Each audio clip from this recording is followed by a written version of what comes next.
Sur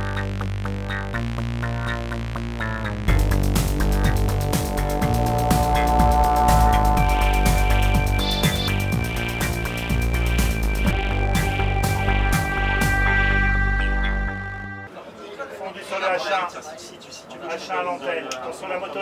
C'est la version 2. On peut mettre, vas-y, découvre-moi le château. Voilà. Allez, le nom du château. La HF, c'est la base, par exemple, de la réalisation du Tour de France. Sans la HF, il n'y a pas de Tour de France.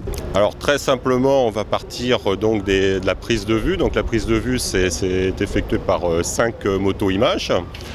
Et 2 hélicos prise de vue, bon, on appelle des hélicos Cineflex, parce que les systèmes qui sont à bord sont des systèmes Cineflex. Donc ces 5 plus 2, donc 7 images sont reçues par à la fois des hélicos relais et des avions relais. Donc au début de la retransmission, à partir du début jusqu'à peu près le kilomètre 90, c'est la première équipe de réception.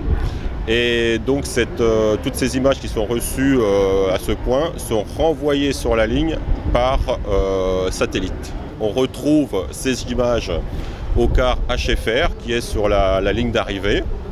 Et donc ensuite il y a un petit traitement et ces images, le réalisateur les retrouve dans le car régie de France Télévisions. Quand la course progresse, après on arrive à peu près dans les kilomètres 90-80 et là on change de point.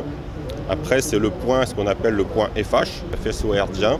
Donc là, le point, il est à vue de la ligne d'arrivée. Sur la ligne d'arrivée, donc on a à disposition une nacelle pour justement positionner ces faisceaux. L'utilité de cette grue jaune, c'est de prendre un peu de hauteur.